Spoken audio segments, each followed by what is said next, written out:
bienvenue pour un nouvel épisode de Pixis, le podcast. Alors vous entendez mon sourire dans la voix, chers auditeurs et auditrices. Pourquoi ? Parce que face à moi, j'ai littéralement un ami, quelqu'un que je connais depuis longtemps, qui s'appelle Jonas Benazzi. Bonjour Jonas. Salut Michel, moi aussi j'ai le sourire dans la voix. Effectivement, ça s'entend. Nous sommes le 23 mai au Palais des Congrès de Liège, c'est la journée agile 2025. On a décidé de faire une capsule pour te présenter, parce que moi je te connais bien, tu es connu ici. Tout le monde te connaît ici. Oula. Beaucoup de gens te connaissent. Tu es très actif sur LinkedIn en tout cas. Mais je me dis que ça vaut peut-être la peine de te présenter pour ceux qui te découvriraient pour la première fois dans ce podcast. Qui es-tu, Jonas ? D'abord, merci Michel. Juste en private joke, ça me fait plaisir d'être de retour à ton micro, puisqu'on a un passif. Je vais le dire comme ça, mais je suis Jonas. J'ai l'immense chance d'être le manager du Cercle de Wallonie. Je dis ça pas seulement pour ce qu'on fait au quotidien, mais pour l'équipe que j'ai. Tu es le bras droit d'Hamid Fadjaoui, on peut le dire. Effectivement. Et c'est une fierté aussi, quelque C'est part. aussi une fierté, bien sûr. J'étais fan de ces capsules, la rubrique économique d'Hamid Fadjaoui le matin, que j'ai réécouté en podcast pendant très longtemps. Voilà, c'est toujours disponible, je pense. Tout à fait. En podcast et tous les matins. Je me la farcis aussi, mais j'aime bien. Je la reçois sur WhatsApp le matin, en avant-première, ça c'est chouette. Oh là, je suis jaloux. Ouais, on va trouver une solution. Et je disais, c'est une chance parce que c'est aussi un peu le thème de la journée, finalement. On va parler de management aussi, on va parler d'humains. Et moi, j'évolue avec des humains formidables. Waouh. Je suis vraiment... ça me fait toujours un peu drôle, mais c'est vrai. Mais je le vois, tu vibres. Ouais, non, vraiment. Les gens n'ont pas l'image, mais tu vibres et ça s'entend dans ta voix. J'ai une équipe formidable depuis 3 ans au Cercle de Wallonie. Je m'éclate avec eux, vraiment, c'est un truc de dingue. Et puis on travaille pour de l'humain. Donc, on aime les gens et je crois que c'est une condition sine qua non, tu vois, pour faire ce qu'on fait, puisqu'on vit tous les jours avec les gens, vraiment. C'est quoi ta fonction, exactement ? Comment est-ce qu'on la décrit ? Ma fonction, je la décris toujours sur il fait ce qu'il peut. Mais c'est vrai. C'est agile. Oui, c'est agile, puisque donc quelque part... T'incrémentes tout le temps quelque chose. Ma fonction, elle est sur un leitmotiv, c'est get the shit done. Genre, peu importe la façon dont on le fait, il faut que ce soit fait. Peu importe qui le fait, c'est aussi agile, quelque part. Il faut que ce soit fait, il faut que ce soit délivré. Le résultat compte et c'est pas tellement le résultat chiffré, en fait. Non, je comprends bien, le résultat humain. C'est le résultat humain, ouais. C'est le... Ok, qui va t'appeler aujourd'hui pour te dire merci ? Et c'est pas le merci, en fait, qui compte. C'est juste le qui va t'appeler pour te dire que ce que t'as fait, ça a eu de l'impact, quoi. Et ça, c'est le quotidien. Et je disais à Norman ce matin... C'est pour des trucs comme ça, quoi, qu'on se lève. Et donc, ouais, c'est juste dingue. Donc, je sais pas si j'ai vraiment répondu à la question de ce que je fais, mais... Je crois que c'est clair. Voilà.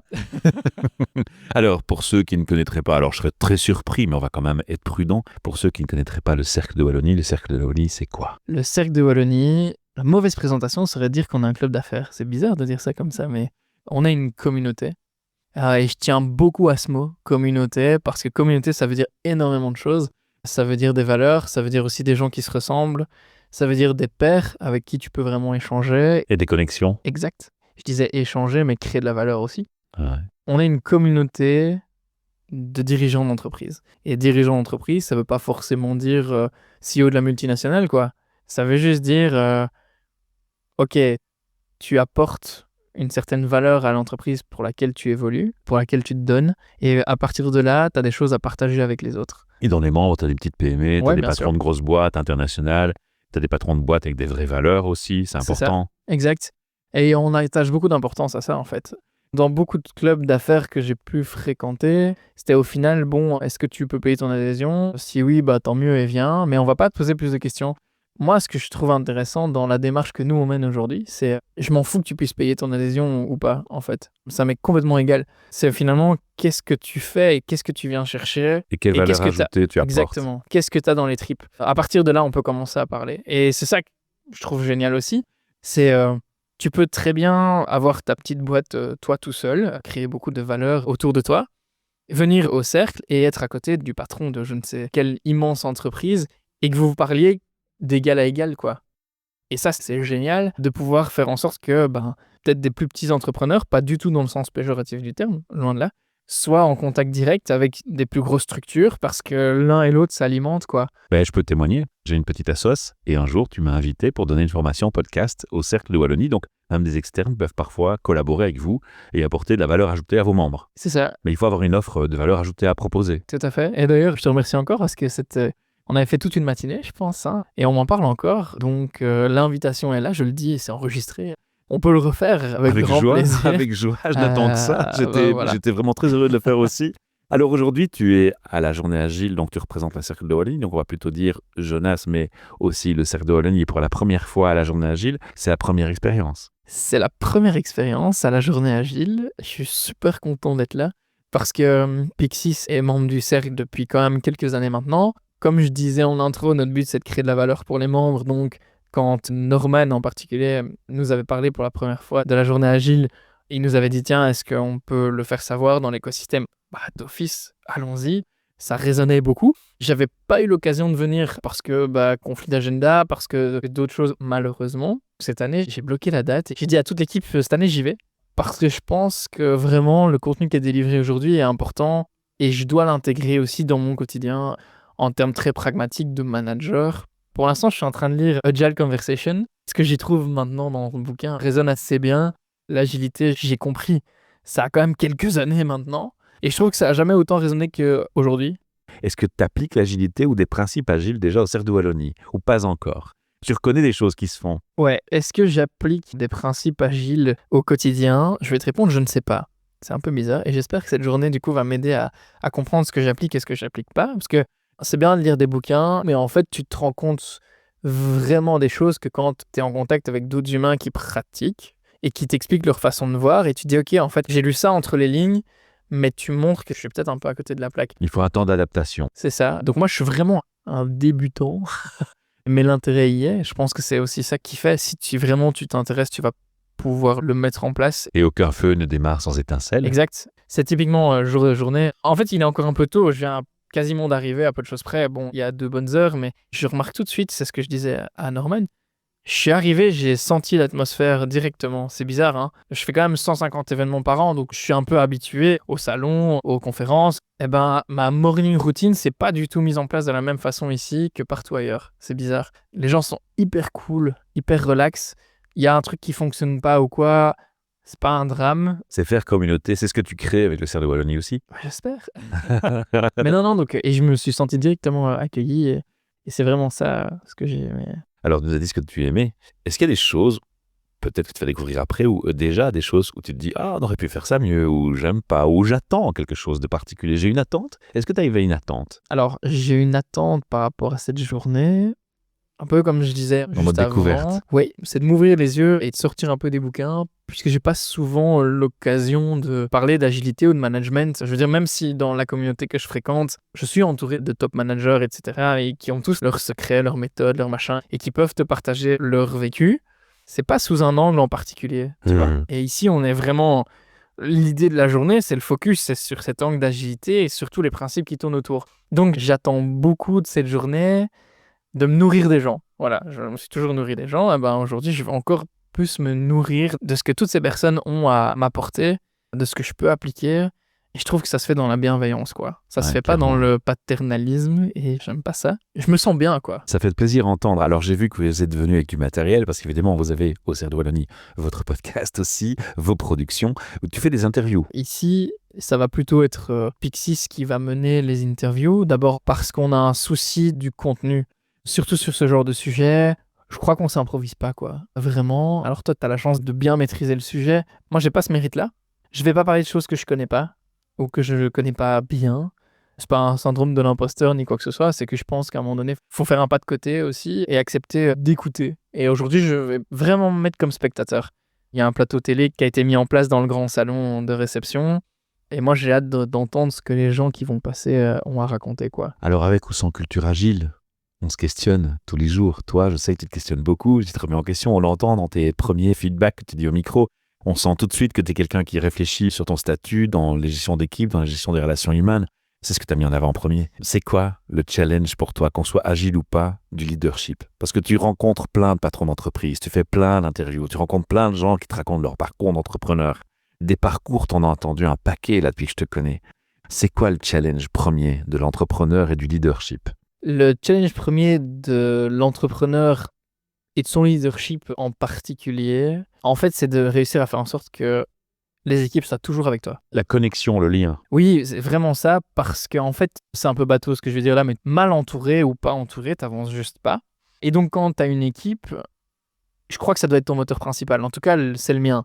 Moi, mon vrai souci, mon vrai challenge, c'est de faire en sorte que, ok, est-ce que ce que je fais là, est-ce que la vision que je donne à ce moment-là, est-ce que la mission que je nous donne, ça résonne chez mes équipes? Si ça résonne pas, il y a un moment où il faut se remettre en question. Et tu te remets pas en question tout seul, tu te remets en question avec eux. Parce que je crois que ce qu'on oublie souvent quand on a un rôle de management, on a tendance à croire que c'est à nous à mettre la vision, on a tendance à croire que c'est à nous à porter l'équipe vers. Et en réalité, si tu portes l'équipe, tu vas la porter à bout de bras. Pour moi, le leadership, il commence par là, quoi. Écoutez, Est-ce que tu es capable, tous les matins, de sentir si l'équipe te suit ou te suit pas. Il y a des matins où l'équipe va pas te suivre sur ce que tu fais. tu sais quoi, t'es déjà dans la gym, là. Tu vois. Ben voilà. La petite réunion du matin, tu vois. Ce que j'ai fait hier, ce que je fais aujourd'hui, ce que je ferai demain, le statut, quoi. Ouais, c'est ça. La réunion du matin, mais la réunion hyper informelle. Tu sais, quand tu vas dire bonjour. Moi, j'ai vu trop de gens dire bonjour à leurs équipes, mais en fait, c'est bonjour, ça va? Tu le penses même pas, ton ça va. Clairement. Tu vois? Non. C'est une formalité, en fait. Ouais. Est-ce que tu es capable de prendre un café avec chaque membre de ton équipe? Bon, alors, t'en gardes un et tu le tires en longueur, sinon ça fait beaucoup. Mais, et de juste avoir une vraie conversation le matin. Mais même en amont, juste te Ouais. sentir bien, déjà. Mhm, Juste ça. mhm. Avoir un sourire, et est-ce que tu es à l'aise de rester même dans le silence à côté de la personne? Ouais. Parce que si tu es capable d'accepter un silence, c'est que ça va. C'est ça. Et donc, tu vois, j'attache beaucoup d'importance à cette conversation du matin.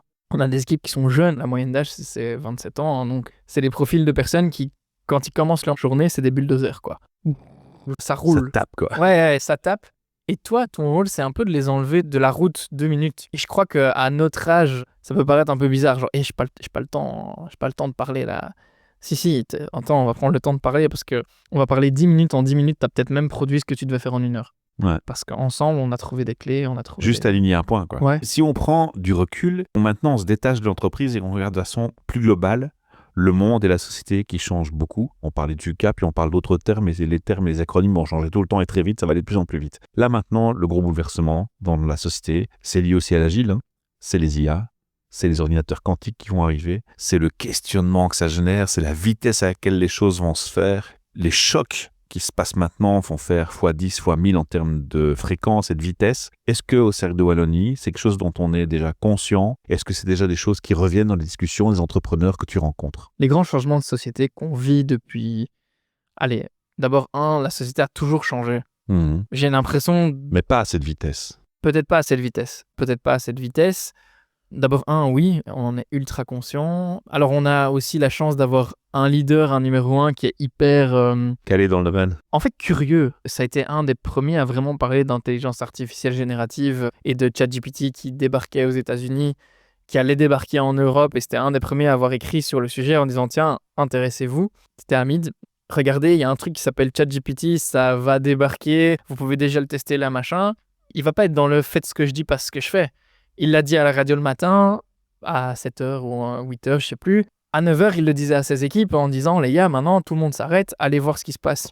Et tu découvres ce genre de changement, plus tu les découvres tôt, plus tu t'y intéresses et plus tu l'apprivoises, quoi. Alors, ça, c'est au cercle. Maintenant, effectivement, dans les gens que je fréquente, etc., oui, la conscience, elle y est.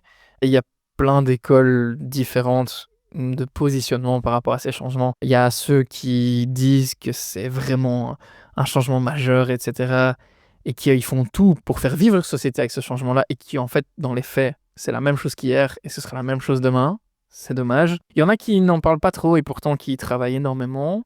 Je pense que nous, on fait partie de ceux-là. On n'en parle pas trop, mais on travaille énormément dessus. C'est là que les gens te disent qu'il faut de l'authenticité dans la société. C'est parce qu'on n'a pas assez d'authenticité, pas assez de vérité, d'alignement par rapport à ce qu'on est ou ce qu'on prône. Bien sûr, ouais, non, c'est sûr. Et puis après, t'en as qui le prônent et qui sont à fond dedans encore plus que nous.